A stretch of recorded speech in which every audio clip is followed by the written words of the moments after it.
because that input is always inhibitory. Input through the muscles and joints is always calming. All your other senses, you can be excited by that input or you can be calmed by the input. But muscles and joints are always calming. So they are one of the master inhibitors that calm the body, calm the mind. And so that input is vital. And if our kids don't have it, they're going to have difficulty regulating their body movements. The movements are always going to be big. They're going to be pushed too strong, pulled too hard.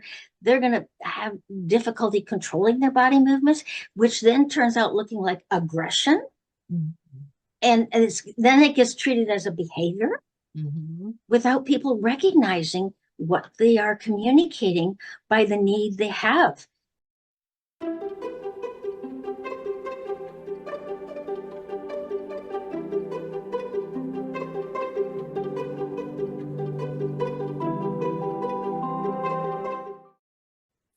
Hi, I'm Staci Neustadt. I am a speech-language pathologist and the CEO at Making Sense of Autism, and I'm a student of Susan. And I'm Susan Golubock. I am a now retired occupational therapist who has worked many, many years after I discovered even my own autism with other autistic individuals. I founded Making Sense of Autism because of my passion to not only understand my brain and how it worked differently, but to try to explain what I've learned to other people so that they're more understanding and therefore more accepting and more accommodating to autistic individuals. So our goal is to help you provide the right support without trying to fix autism, but by understanding it. So whether you're a parent, teacher, therapist, or just someone who wants to learn, you're in the right place. Be sure to subscribe and join us every week. We talk about a new topic. So today I want to talk about something that's truly at the foundation of learning and connection, even as a speech pathologist. And I know this is not necessarily in our scope of practice. However, it's so important because, yes, our clients still have to learn, and then it's awesome if they connect with us, and even better if we help them connect with their parents. It is the nervous system. And holy cow, this journey of understanding the nervous system not only has helped me, my own family, it's also helped my clients.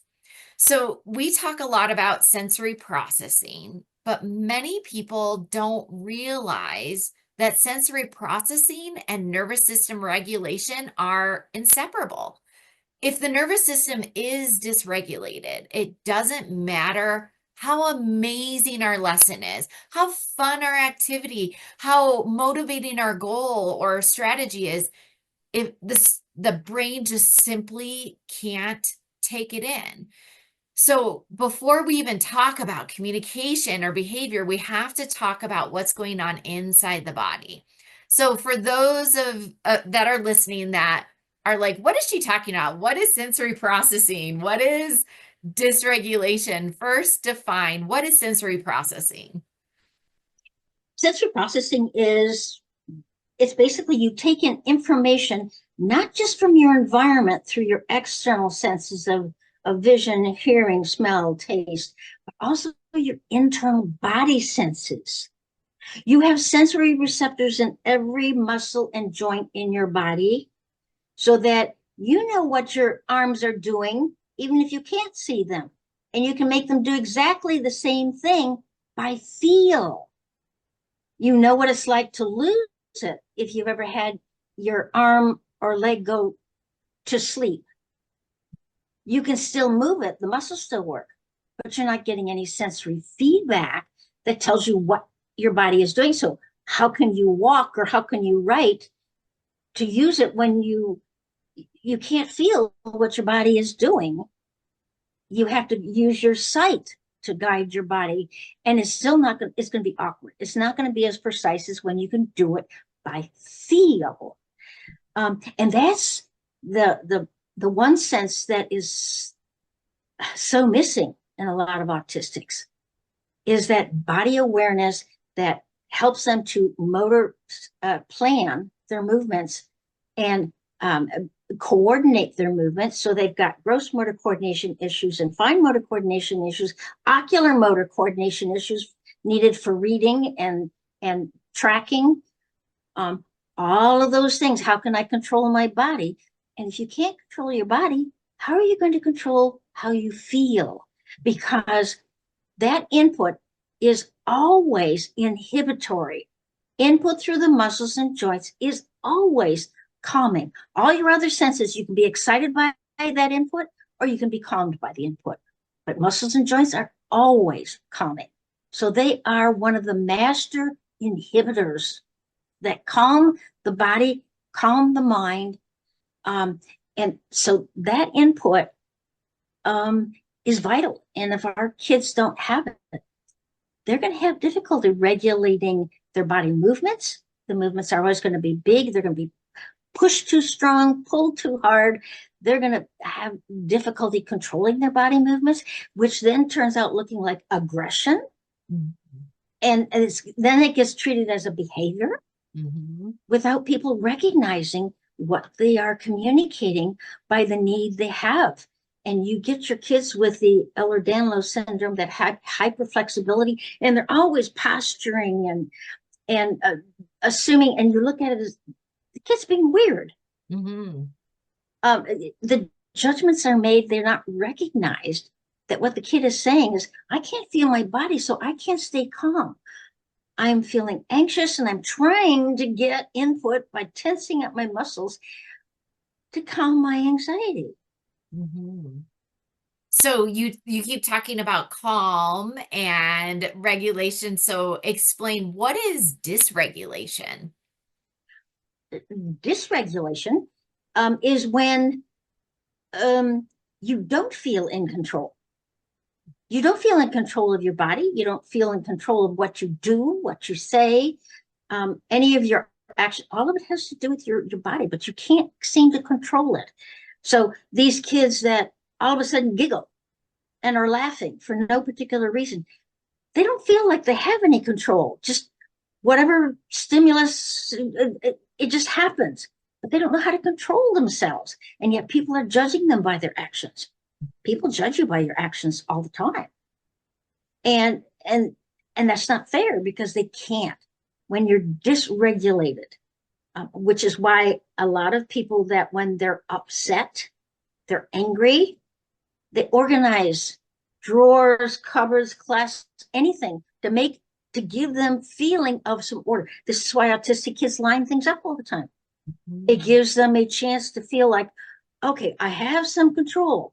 I can at least visually see there's an order, an organization, and that makes me feel more calm because they're not getting it from their body. So they're using their external senses to sense. This is why they want order. They want consistency. And then they're judged as inflexible. But all of it comes down to they are seeking ways to external ways because they're not getting it from their body through their other senses to feel that they have some control over what happens to them and their own body, how they feel.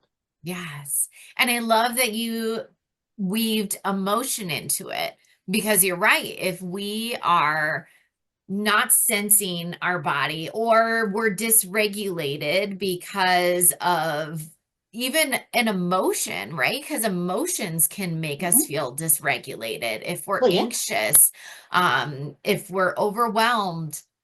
And so I feel like all of these things weave in together, right? And so if somebody identifies as, seeing their child or even, within themselves that sensory processing is maybe a barrier, what do you suggest that people, what's a very common thing with autistic individuals and what can someone do to support that sensory processing barrier? When it comes to, there are external senses that can help you feel more calm, like calming music, watching goldfish swim nice and slow. We're all aware of those external sensory input that calm our emotions down, make us feel um, more regulated. But when your body, you can't even control your own body. The tendency is to want to control the world around you, which means trying to control other people to get you to that state of calm, because you can't get it from your own body. So you're trying to get other people to help you calm down. And this is where deep pressure, a nice firm hug, a weighted, if they don't tolerate being touched, then this is where I have this big, huge weighted teddy bear that has all kinds of weights in it that I can use. Weighted vests, anything that they have compression underwear. All of these sensory strategies can help them to feel, even joint compression.